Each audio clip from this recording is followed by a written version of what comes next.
Welcome to The Power of Rhythm, a podcast with your host Reinhard Flatischler, founder of Mega Drums, Taketina Symphonic, and a worldwide network of groundbreaking rhythm training. This podcast will offer you an incredible diversity of voices around the one thing that connects us all: rhythm.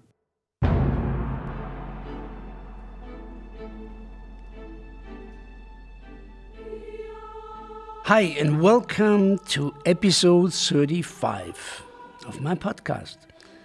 Today we're focusing on a theme that's widely misunderstood, and yet at the same time it sparks a growing interest, and that is shamanism. To bring light into this ancient art of healing and connecting with invisible worlds, I'm looking forward to a talk with my guest today because he's acknowledged as a practicing shaman by many indigenous elders and communities from the Arctic to the Amazon.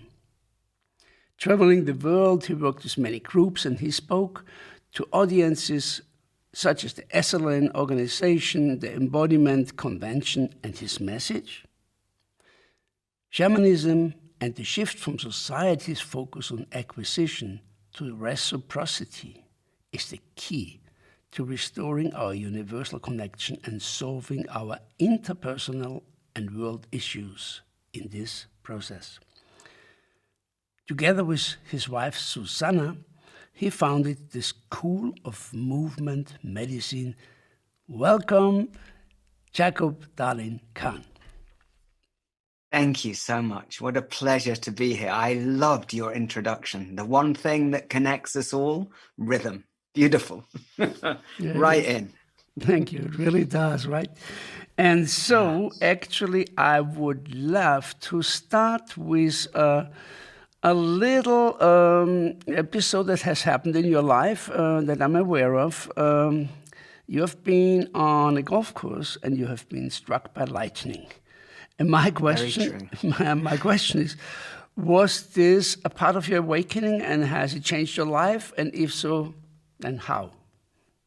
Yeah, absolutely. I was in my early 20s and simply having a game of golf with a friend, and a storm came over and we had one of those golf umbrellas, which has a metal tip. Like a fool, I didn't even think about it. And we were stood on the hill. I was holding the umbrella. He was underneath it with me. We were in physical touch. And the next thing I knew, he'd been thrown off me. And I felt like a tent peg had been bashed into the ground. And it took me, I wasn't hurt in any way. I did wonder for a while if I was dead or alive. I didn't know. I was certainly shocked, but what it gave me immediately was like, oh, I'm here, I'm alive, I'm awake, I'm present, and I've been half asleep. I've been dismissing and pushing away all kinds of experiences from my childhood into my adolescence that, as an adolescent, they weren't really cool.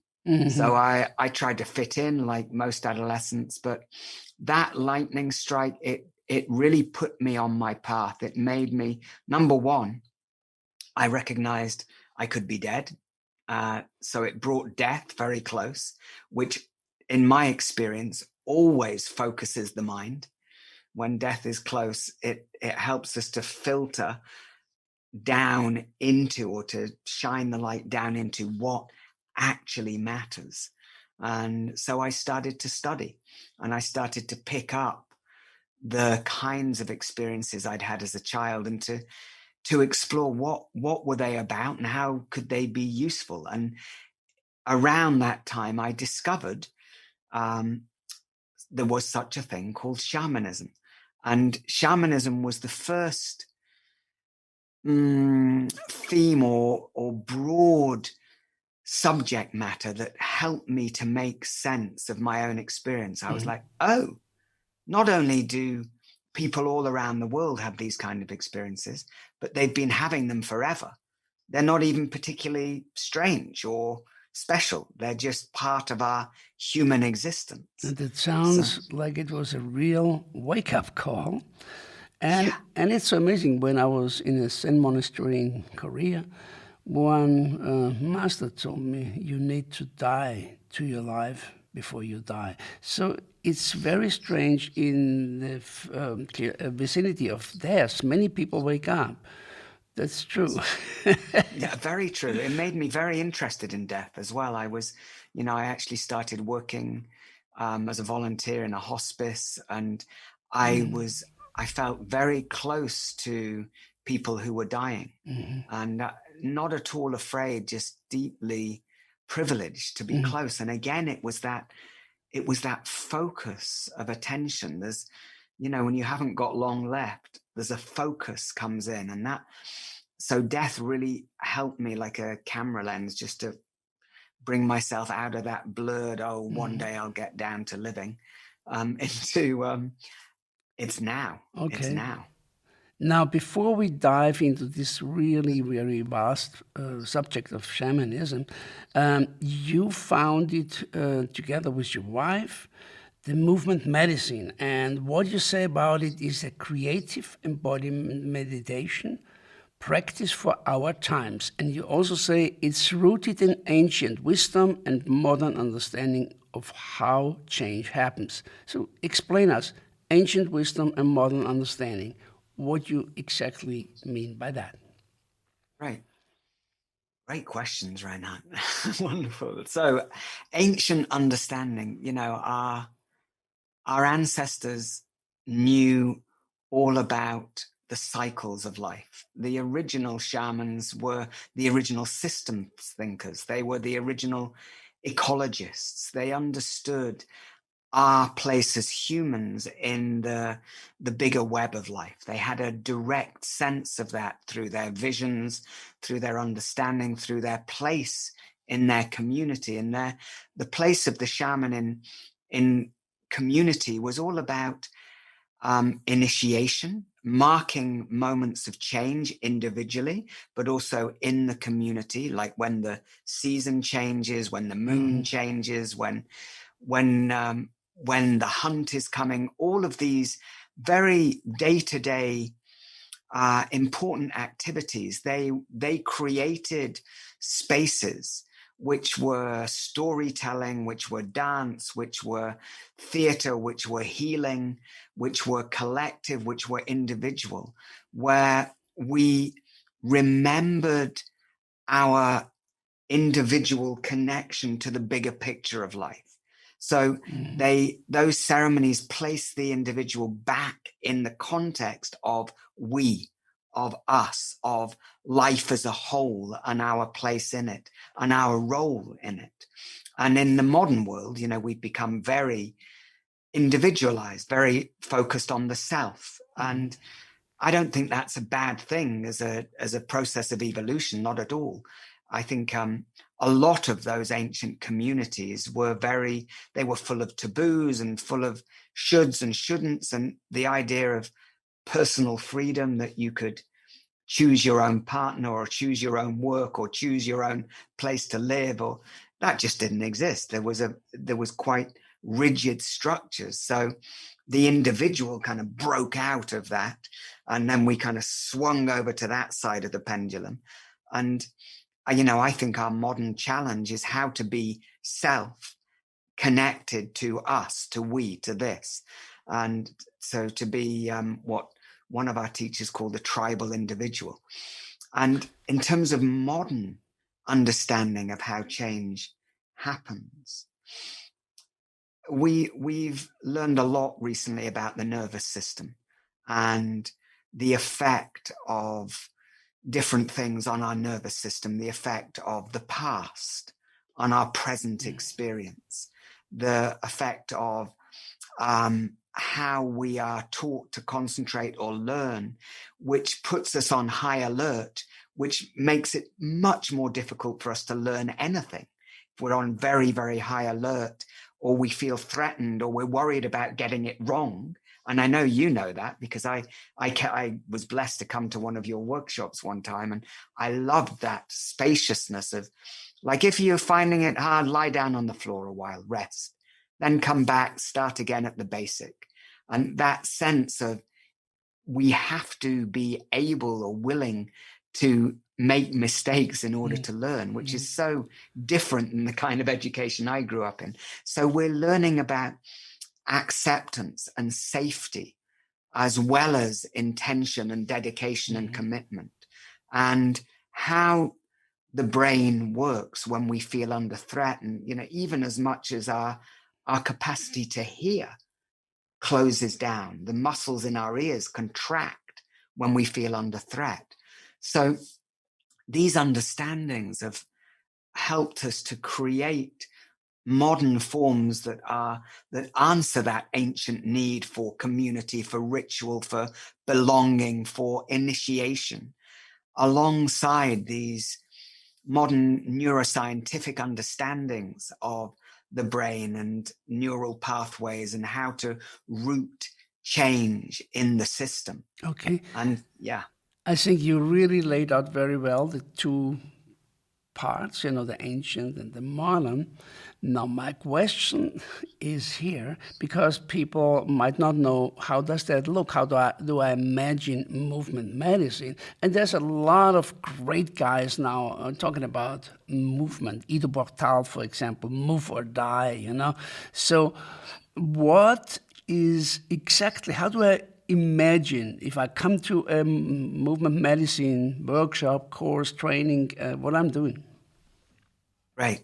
Well, the first thing we're doing is we are helping each individual to shift the focus of their attention from thinking about moving and thinking about, how do I look? Am I doing the right moves? Am I getting it right? Should I be doing this more?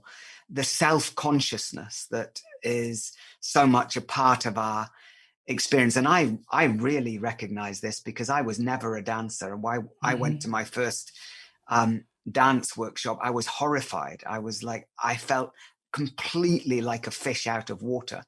And I hated to dance, but I discovered it wasn't dance that I hated. It was the feeling of self-consciousness, of feeling wrong, feeling not at home in my being. So first step, shift the attention, for instance, into feeling rhythm in your feet. We put music on, we'll have repetitive rhythm. How does the rhythm feel in your feet if you walk? If you simply walk in the beat and then add the awareness of breath to that, and then you shift the attention into your knees and you let your knees be moved as if that rhythm was specific for your knees. How do your knees respond if you let them play? So we're teaching people to, in a way, get back into that childlike fascination and exploration of their own physicality. And we're constantly helping them to keep on bringing the attention back to the experience of the body moving, what it feels like. Which means sensing, and sensing is always now. In other words, you're bringing the people into the here and now. So what music are you using? Is it live music? Is it recorded music? And what kind of recorded music is it? Well, we use a vast range of music. And music for us is medicine. It's really, it's the medicine, because music, the rhythm, the melody, like what you can do with 8 notes, it's just extraordinary. Like how creative the human spirit can be, and what a landscape that music can create. So we would normally start with, we tend to work with rhythmic music without words, or at least without words that can be understood. Maybe a language that's not spoken in the area where we're working, but mostly really working with rhythmic music and repetitive rhythmic music, so that in a way we are helping people to concentrate on that repetition, Like the rhythm is constant. It's something that you can give your weight to. You can learn to trust. It's going to be there. The next beat is going to be there. You kind of know where it is. And then once people land in you know what's amazing, and I'm sure you know this, how quickly people discover their creativity. Like how ready we are to let go of the idea that I can't. We are creative beings, and yes, if you just take away the conception of what you're not and what you're already, the creativity is there already and opens up. So it's not something you have to achieve. You are a creative being. Yes. Yes. Exactly. And I in a way, we're always inviting people. We're saying, look, you are being creative.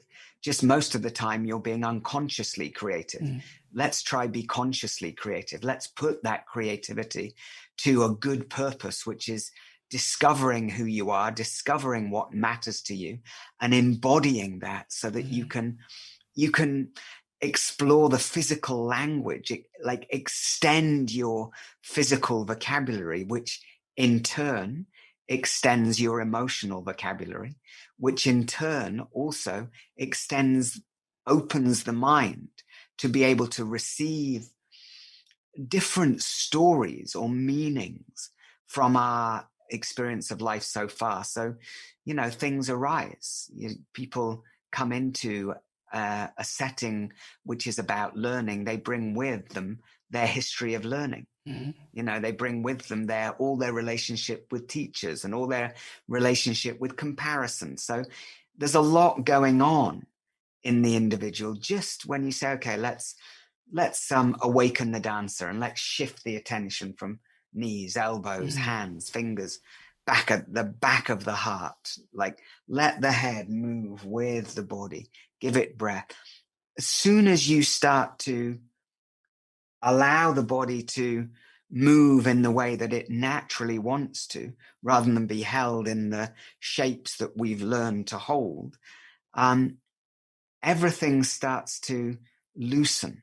The heart loosens, the mind loosens, the body, the joints loosen. And then you get this much deeper flow of life, sensing, you said. That capacity to sense and the amount of life that's moving through us can increase. And I imagine that with that, you take them also out of what they think they know, like the educational conditioning, into unknown or till this point not discovered realms. And I think that is connects it, of course, with shamanism, because that's all about joining out in a world that for most people don't exist, the dreaming and all of that. So as we are turning over to that realm gradually, which basically is a smooth transition, you sent me 2 tracks. And one of the track is called the Shamans song. And so shall we, before we go into talk, listen a little bit, and then you can tell us what it is, okay? So let's go.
Ya'acov Darling Kahn as we explore shamanism.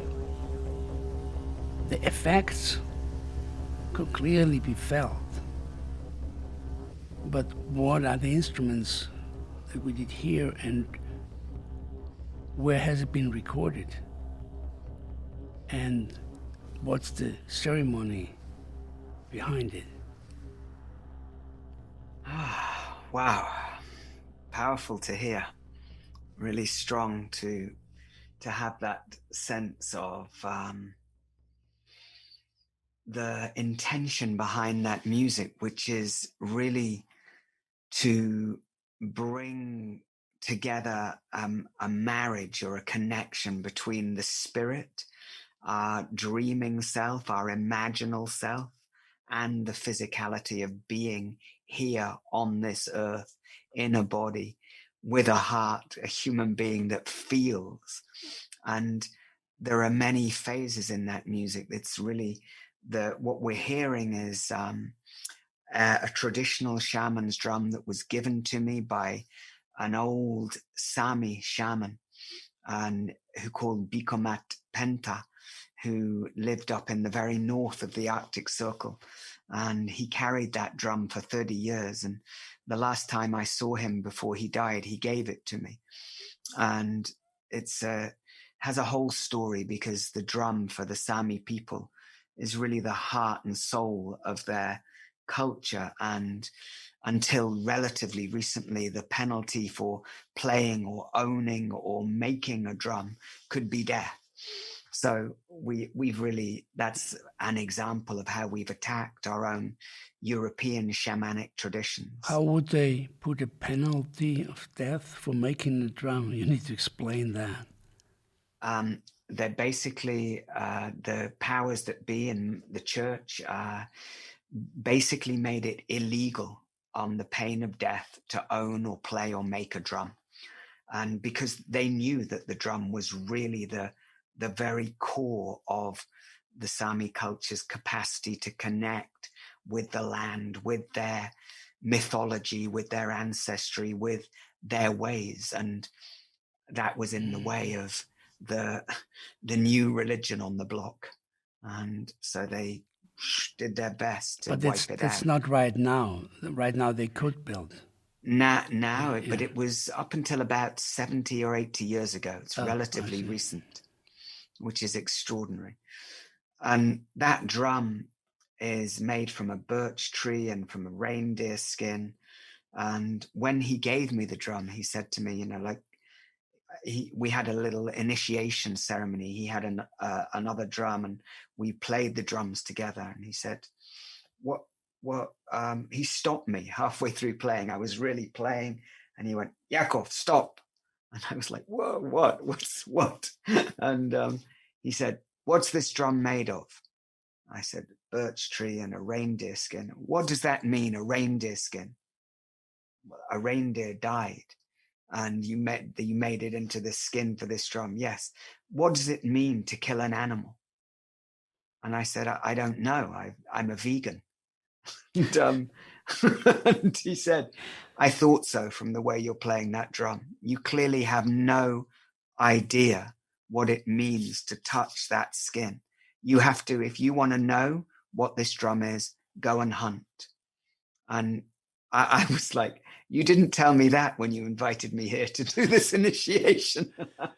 But I did. I found somebody who could take me hunting, who could take me through the whole experience of what it means to take the life of an animal, to gut it, to butcher it, to clean the skin, and to make that skin into a drum skin.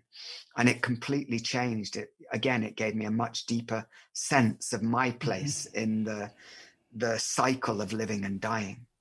And the other instrument you heard was Didgeridoo, a dear friend of ours, that's a really great caller of attention into rhythm, and it gives that root, bass, ground, earthy feeling and of continuity and breath.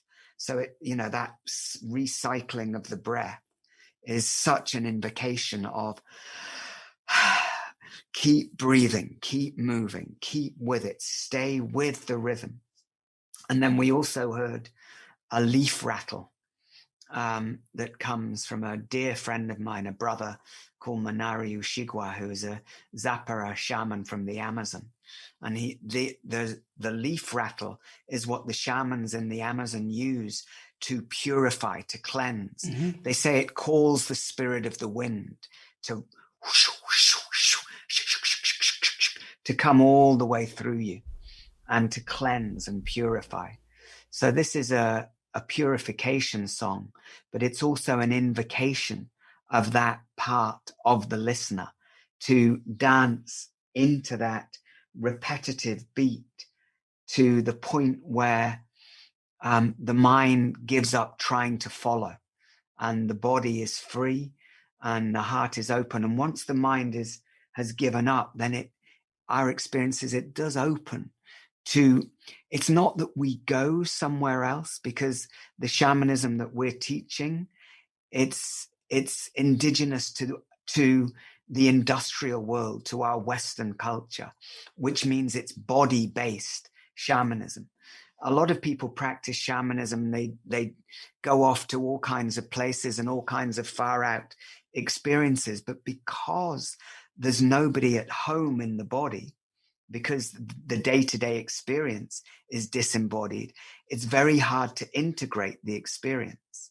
Indigenous people live in their body. They're chopping wood, they're hunting, they're using their body all the time. So for them to send their spirit to another reality, to a dream world, to find a gift and bring it back, that's very possible. But for us, our practice is to be here in the body, in the heart, and to open our awareness to receive, to connect to a bigger picture, to other forms of information, whether that's through the light of the sun or the wide open space of the sky, or going down into the roots, going down into the ground.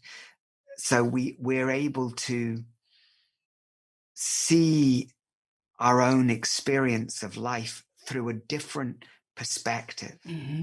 So we also heard some overtone singing.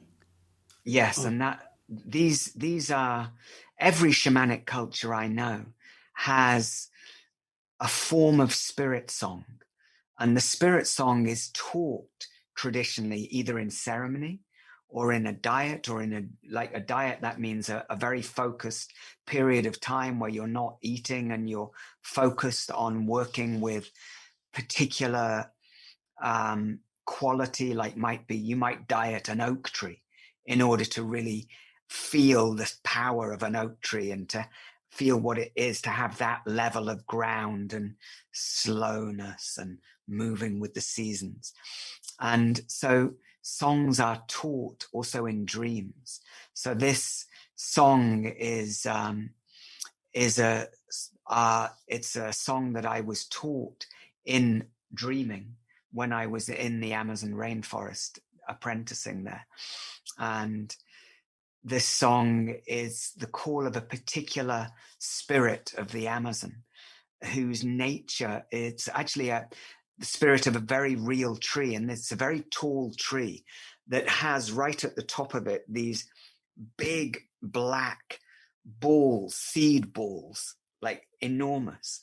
And in the ceremonies, traditional ceremonies in the Amazon, the shaman might call that tree, and in spirit form, it comes in and it throws this ball of seeds at the sickness, and those seeds explode in light. And so it's a purification song. Mm-hmm. Okay, so it's based where you learned in Colombia, right? This was in Ecuador and in Peru. Okay. Yeah. Because I have also been with a shaman for 2 years, which was in Korea. Kim Seok-chul, the last living shaman, he died unfortunately now. And they have quite a different music, and I want to play this for you because that's their way of journeying out into the dreaming, and magic things happen because in the dreaming everything is, of course, interconnected. Okay, so that is it.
Kim Sok-chul, Korean shaman, called Mudang.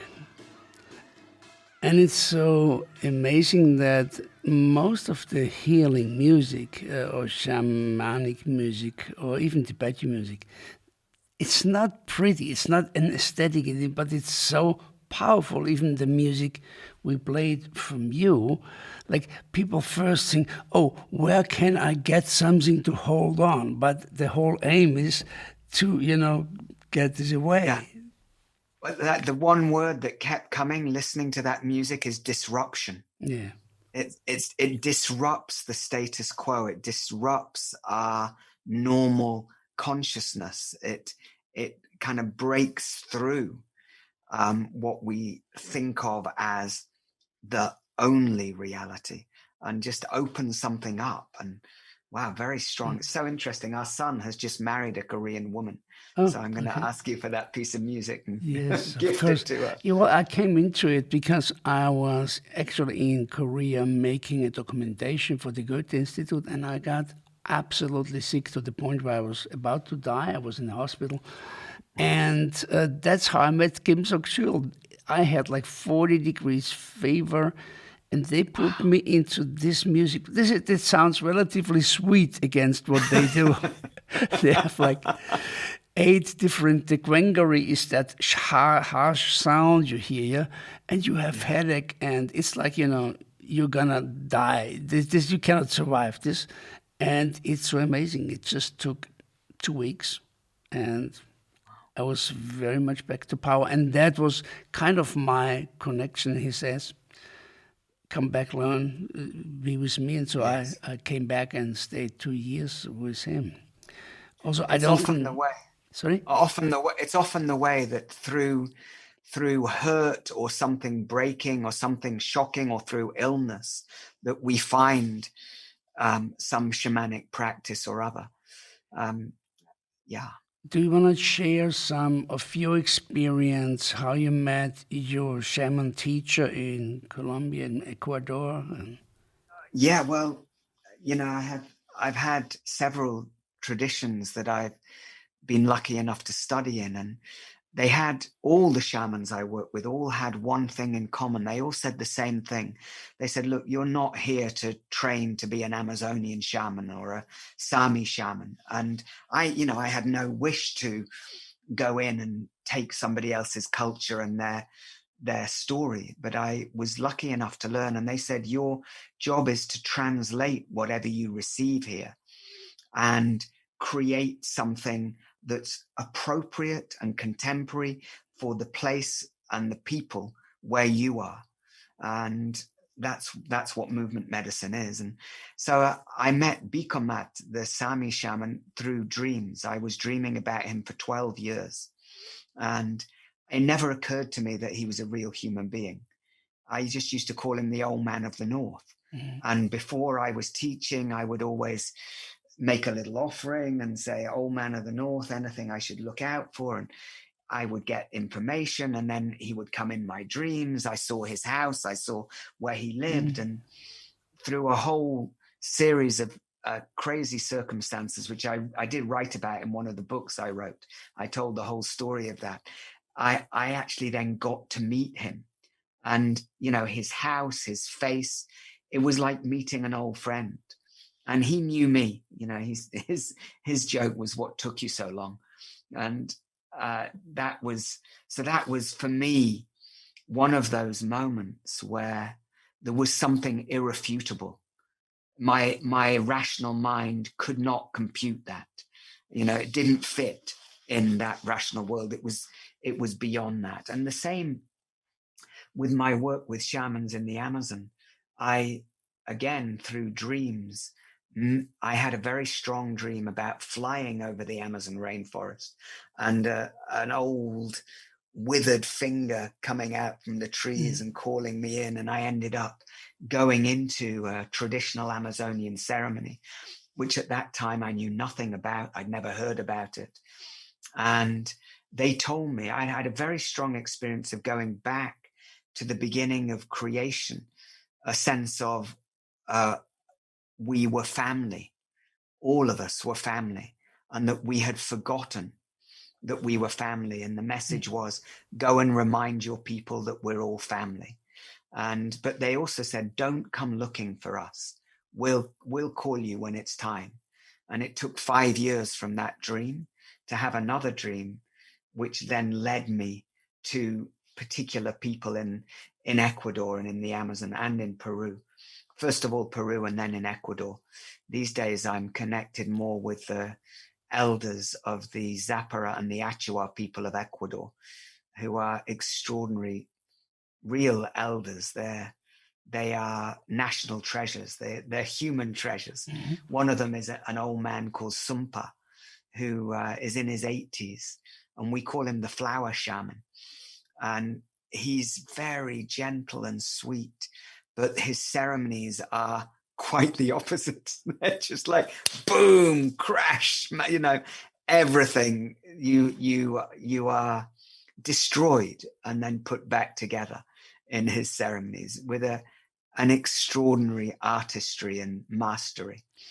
And then there's another guy called Raphael, who is more of a jaguar. He has that appearance of like, oh my God, this guy is fierce, but his ceremonies are incredibly sweet and gentle. So interesting, that paradox. Yeah, but what a message in today's world, that we are all originally a family. And this is, I think, more important than ever, because this divide and conquer that goes on at the current times, day by day, getting worse. Yes. Just a mask that has split families, has split things. All of this Corona thing, has split us, making us believe that, oh no, I'm right, no, you're right. All this and this division of course, makes the systems going. And it's really time to step out of those systems and telling them, no, sorry, we don't need that. We remember that we are one people. And only as one people, we will make it through that crisis. Exactly. Again, I'm going to quote you an elder from the Amazon, a man called Domingo Peas, who's the leader of the Ya'acov people. And he had a very strong vision. And he said, the only way that our species will find its way through to a better world, to more understanding, is by gathering together the best of all cultures, of all understanding. So, if you were sick and you would go to a hospital and you would have psychotherapists and acupuncturists and surgeons and shamans and hypnotherapists all working together with all the best healing from all different places, and that's not just with healing, but with politics, with ideas, that we have to learn to listen again to one another. That's one thing, and I do believe that's a good vision you say, but I think every one of us first has to understand that you're responsible for your immune system, that you are your own healer. You have the power to do something about it instead of, sitting and waiting for a vaccine or something else, Well, again, it's a vaccine. It's what the culture knows. Like, there's an enemy, kill it, and that's our medicine. Rather than, wow, there's a sickness here that's systemic, that's to do with how we're living, and how do we heal that sickness inside ourselves? Yes, between us, yes, and between these different schools of thought, so that we can then develop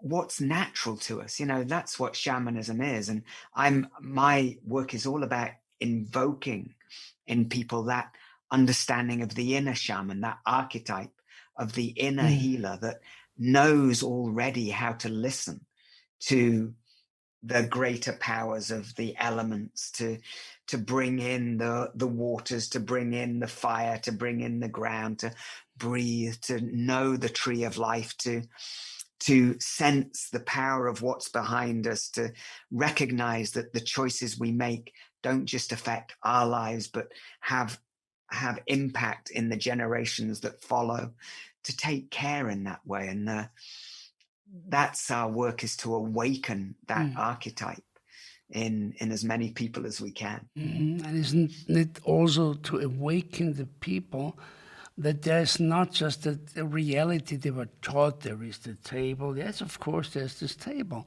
But what's about these other realities that are invisible, the dreaming reality? And how are we dealing with all of that? When you go and, for example, smile into your heart. For many people, that might be already a weird concept, but it's very powerful. Mantak Chia uses that all the time with huge success. And I think this is the main thing that people right now, and I see this happening, are wakening up to something more than they were taught there is, Yes. And just... That's the bridge of shamanism, is exactly that. The shaman is a bridge between the physical, down-to-earth reality of, yes, this is a table. Yes, I'm talking to you through a computer. This is technology. This is this world of physical brilliance and technology and reality, with this imaginal world. And I by calling it the imaginal world, I don't diminish it, not at all. It's our imagination is the key that opens the door to be able to understand and see the miracle that we're here at all, that life exists, that we, here we are in this tiny little green planet speeding through an ever-expanding universe. It's mysterious. It's a great mystery. And that mystery, being open to that, is what keeps us as students of life. Yeah. Like, I don't know. Curiosity. I want to yes. know. Yes. Yes, I want to know. I want to know. I want to learn. And dreaming, where we go, most of the indigenous people that I've worked with, they say, when you dream something, it already has a reality. And it's only a matter of time before that comes into form in the physical world. So taking note of our dreams, learning to work with, given that we're going to spend around 30 years of our life asleep, we may as well use the university of our sleep to study and to become conscious of what's driving us, what's actually motivating us, and what can we bring in, what are the new ideas, the new stories that embrace, that are bigger than polarity, I'm right, you're wrong, that are much bigger than that can contain the whole thing. We need a vision, a dream of the future that inspires us, rather than all these horror stories of what might happen. And so many people live their lives in fear, especially in times of a pandemic. There's so much fear pumped into us, and it's very damaging but we can release that. We can open up. I think it's a perfect moment to make us aware, because this fear is not just happening now. It was as a seed there. Yes. Otherwise it wouldn't come out now. But this is a wake-up call to, hey, what's your way of, why are you afraid of something that's not already here? And then, of course, there's the real fear, like a lion standing in front of you. Then you can run or fight. Better not fight. I'm not going to fight any lions in this lifetime. I'm running. So let's actually say, for most people, if we talk about dreaming, it's like, oh, I dreamed about my aunt yesterday. And what's the dreaming we're talking about? Can you give us your perspective? So there are different kinds of dreaming. There's the kind of dreaming where we're just working out our day-to-day activity. It's like the brain cleaning itself, like a brain shower. That kind of dreaming, just working it out, distilling, digesting, getting rid of what we don't need, bringing in what we do. That's like a functional dreaming. But there is a kind of dreaming where we become conscious that we're dreaming. We become lucid. We're aware. I am dreaming. I'm in a dream. And as soon as we become aware that we're dreaming, then the whole dreamscape responds to us, and we can use that dreamscape to look at some challenges we may be facing. If we have traumatic past, we can bring that into the dream and bring in all kinds of archetypal figures to help us to work it out. We can literally change our minds and our beings through the power of dreaming. So that's a second kind of dreaming. And the third, and perhaps most accessible, is dreaming while we're awake. And so when we're in ritual or ceremony and we're dancing, or we're in a rhythmic process that you might lead a group in or an individual in, there's enough focus, presence, that we open to that dream state, which is, it's like plugging in a wire to a different radio station where there is new and useful information that may be about ourselves. It may be about something to do with our gift to the world. It may be an idea. You'll know that in that kind of state, between waking and sleeping, symphonies have been written. Einstein discovered the theory of relativity in that state. We are open in that state to the World Wide Web that existed before the internet, the World Wide Web of universal consciousness that we can plug into as the one that we are, to receive instruction, to receive guidance, to receive healing, to receive support. Here I have a question. I have a very powerful Australian shaman who has been working with the Kimberley Shamans for 25 years. He's guiding me all the time.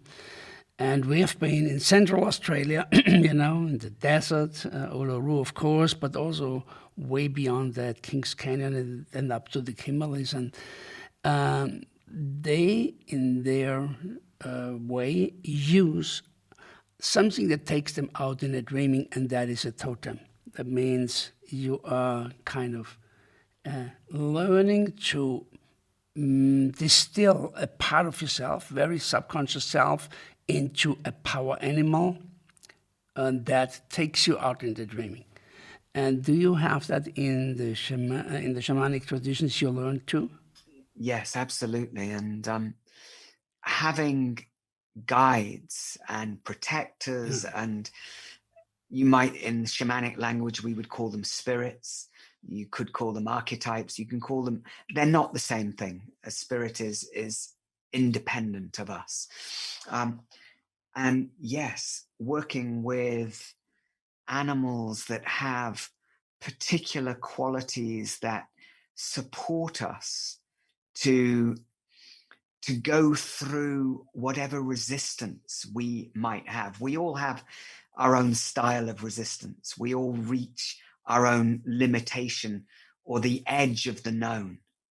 And at that point where we're at the edge of the known, and we're at the threshold into the unknown, that's the point where we need our guides. We need something that has traveled. So a shaman that has traveled there, or individually, you can find connection to a specific animal. Might be a mouse. It might be a lion. It doesn't matter, because each of those animals has a particular quality that is necessary to help you to take that step past the known into the unknown. There's often fear there. There's often a lot of internal dialogue.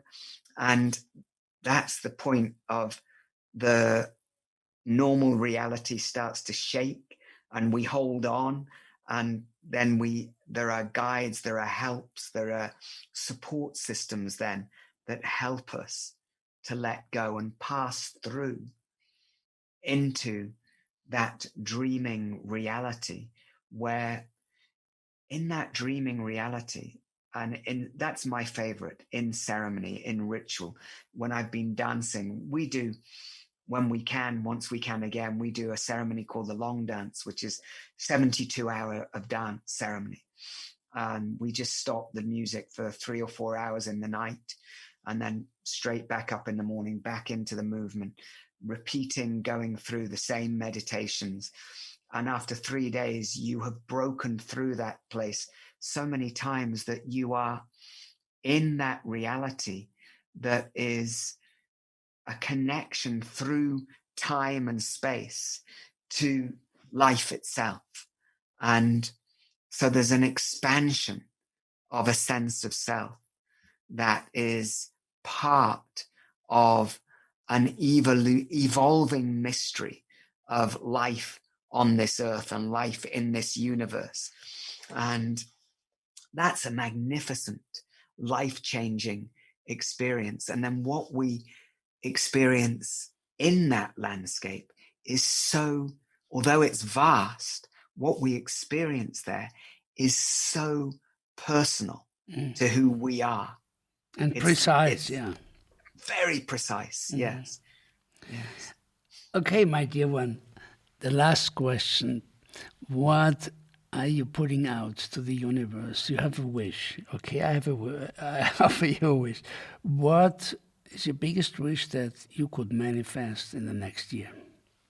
For me personally, or for all of us? Well, if you choose to make a difference, it's up to you. Okay, my wish would be that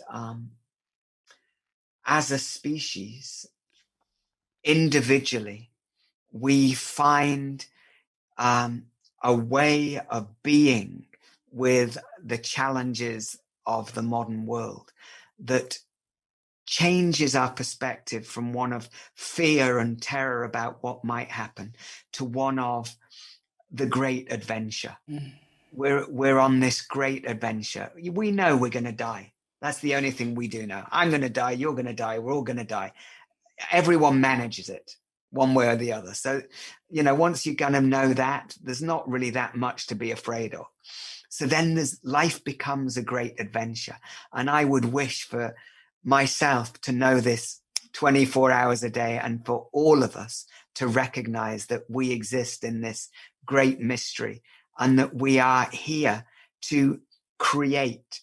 One of my teachers said to me once, if you don't do your dance, then who will?